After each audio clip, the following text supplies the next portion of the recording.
Hello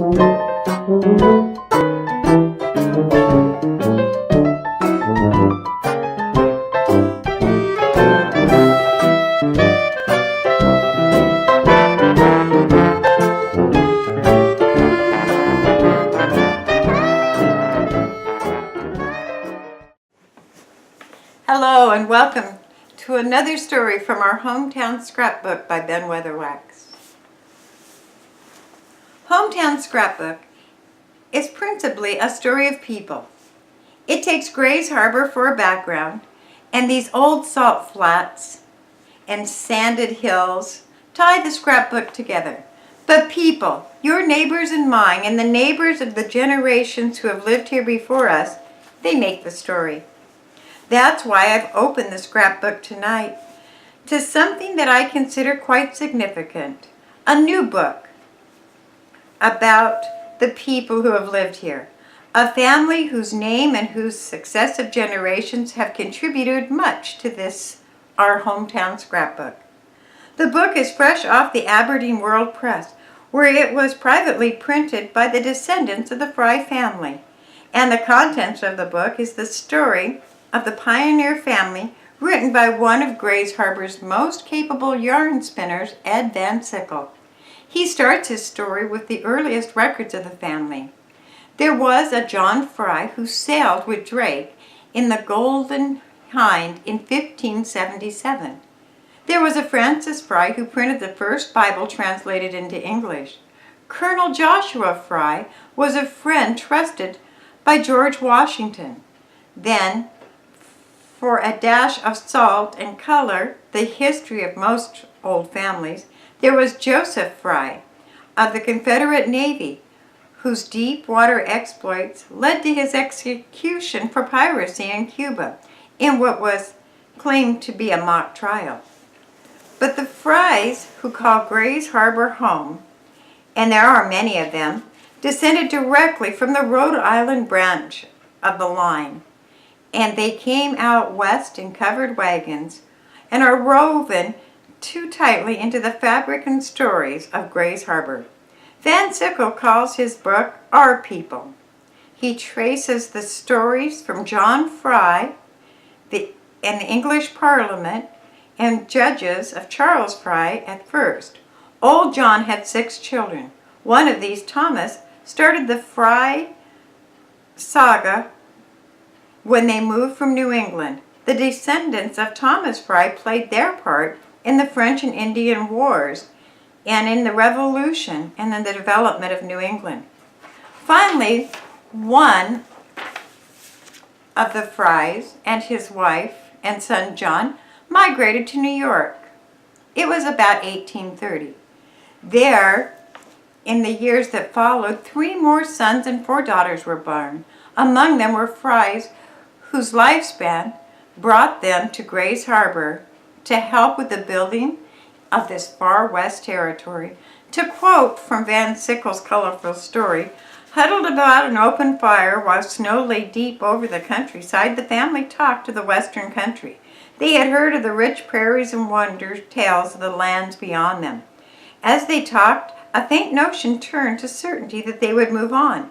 So by the time the chill was out of the earth, the family was on its way. 2 horse-drawn wagons with tongues pointing west. For 1,000 miles the little cavalcade went through valleys and through the openings in hills and lumbered across the open grasslands without a house in sight. They left behind Buffalo, Cleveland, and Indianapolis, mere villages then, and in all the distance they saw but one railroad. Beyond Terre Haute, where the family crossed the Wabash, the country was scarcely settled at all.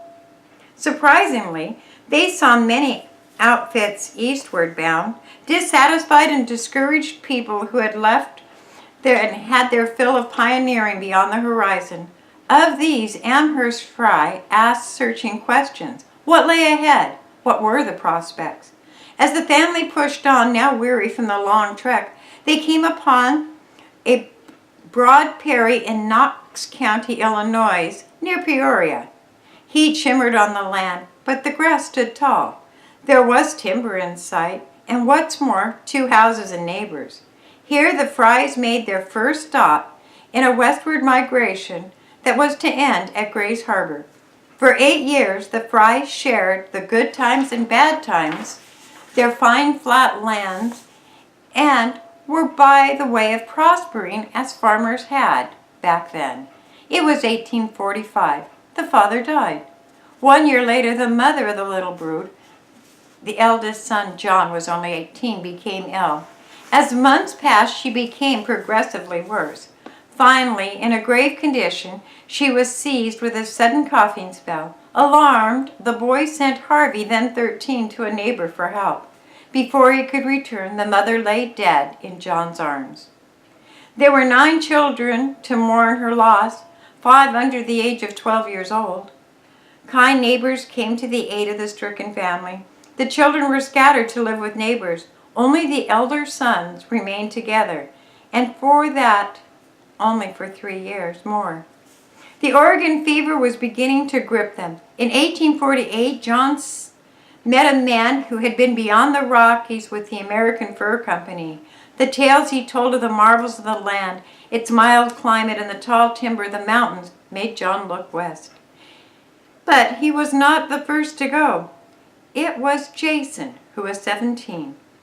With his uncle, Olney Fry, and Simon Markham, after whom the little settlement of Markham on the south side of Grays Harbor was named, he undertook the great adventure. He was among several young people in the party. He recalled it as one of the happiest summers of his life. Olney Fry, the uncle, settled in the Willamette Valley near Albany and raised a family of 18 children. Jason stopped at the Columbia River where he worked cutting pilings for the wharfers of San Francisco, where it was booming and the gold rush. He cooked on a vessel tied up in the river and helped build some of the first homes in Portland. He also sold a few of the sprawling little towns. Not forgetting his brother, Jason sent back a letter to Illinois telling him what his eyes had seen. Postage was 40 cents a packet. Well, that letter was borrowed and reborrowed all over that part of Illinois and read and reread until it was in tatters. Such was the eagerness of these people to know what existed beyond the Great Plains. And that letter, written with all the enthusiasm of a young man on a great adventure, was too much for John, and he started west. But it was no young man's lark for him. John was now married. His son, Charles Fry, was 8 months old. To help his brother Amherst came along, as did 3 other young men, John's schoolmates. They picked up the equipment of the party that had been formed, and they changed its plans. And they were ready to start.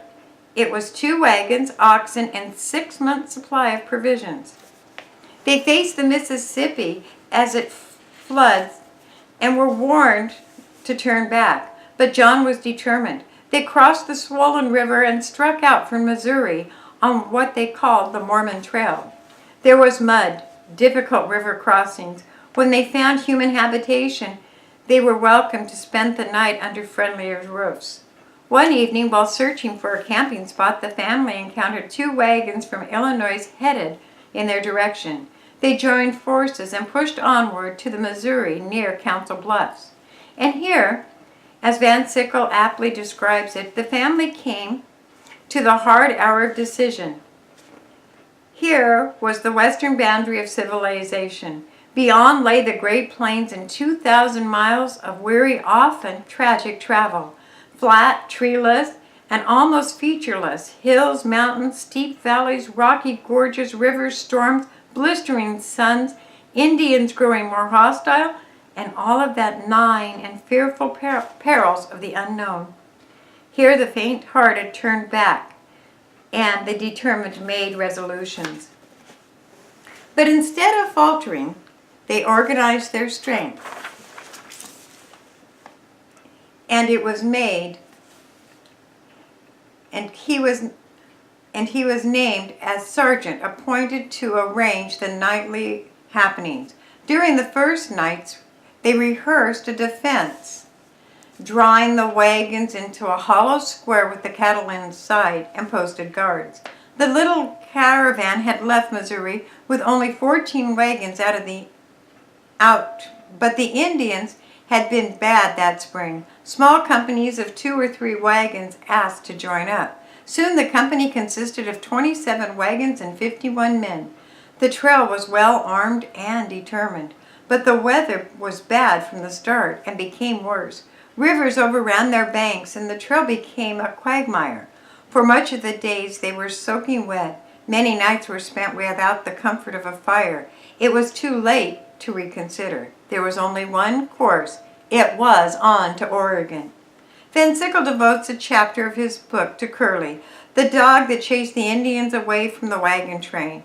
We only wish that we had time to tell the story completely. But as for Curly, let's just say he was the watchdog supreme, and his reputation spread ahead of the train for about 500 miles. Well, there were Indians, but a display of determination and a show of firearms discouraged any shooting. Once Indians blocked the trail ahead, but dispersed when the armed men marched aggressively forward and opened the way. There was death. Their captain, not well since the party had left Missouri, stricken and died and was buried along the prairie. There was mutiny. The sergeant, who complained bitterly about guard duty, was finally relieved. But jealous of the man named to succeed him and displeased with his duty, he organized a plot to kill the new sergeant. At midnight, a fight resulted, in which the new sergeant was stabbed. His assailant was tried, fined $40 and 40 lashes, and voted together with the whole party out of the wagon train. But finally, the reward of the successful voyagers was theirs. They crossed the mountains and, winding with the Snake River, came down from the plateaus. They crossed the river at Boise and finally descended into the Umatilla Valley. From there, they made their last lap through the rocky Badlands and dripping forests into Portland. Jason Fry was on hand to meet his brother where they crossed the Sandy River. Well, the Frys were Portland's pioneers then, but it wasn't long before they discovered Grays Harbor and began to play their long and important role in building this place, their homes and ours. It was in the spring of 1862 that Jason Fry started in the direction of Grays Harbor, though his plans were not made that way. The first move was to Castle Rock, where his father-in-law was United States Marshal. There he received an appointment to the Quinault Indian Reservation as the instructor in farming and blacksmithing. They made the trip by state to Centralia, then by canoe to Montesano. From there, it was a small boat trip to James Rock, a hike along the bay shore and the coast to the Andersons' house, which stood on the present site of Moclips. Jason, who incidentally was called Moclips by the Indians, stayed 3 years in his new job.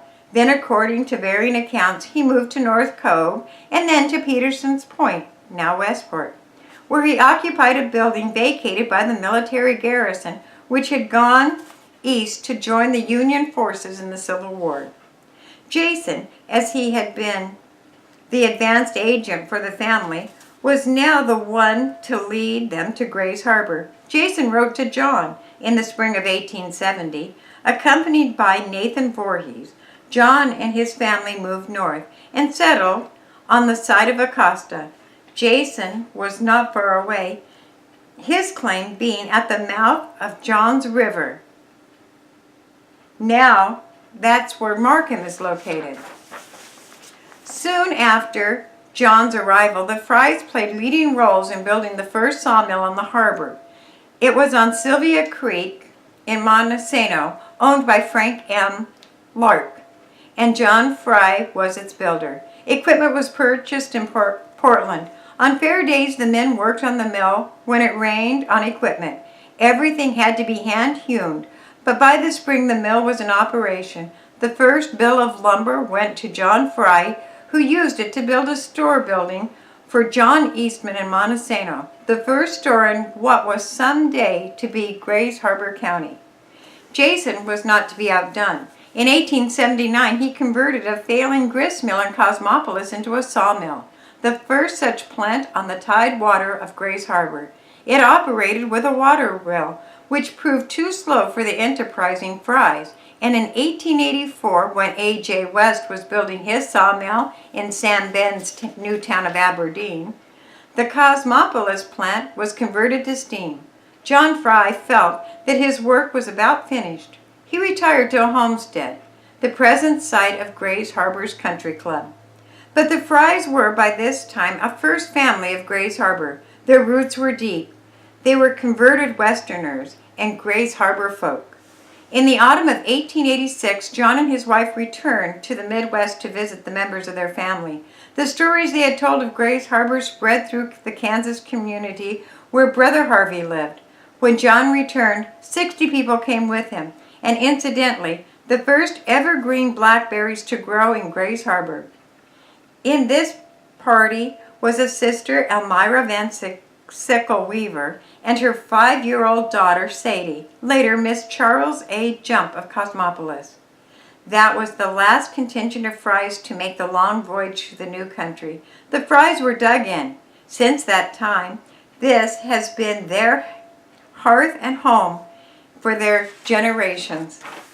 That's all, except that on Sunday, the Fry family, down to the generation, will meet at a picnic at Lake Sylvia near Montesano. They will mark the 100th anniversary of the first migration westward of those Frys who we've been talking about. There'll be plenty of Frys, and there will be others as well, and other well-known harbor names that have come to be part of the Fry family lineage: Slover, Van Sickle, Lowhead, Watson, Atwood, and Shearer. They will all be represented, and may there be a happy reunion for a few. If any people have the right to call these Green Hills home, then it's the Fry family of Grays Harbor. Thank you for listening.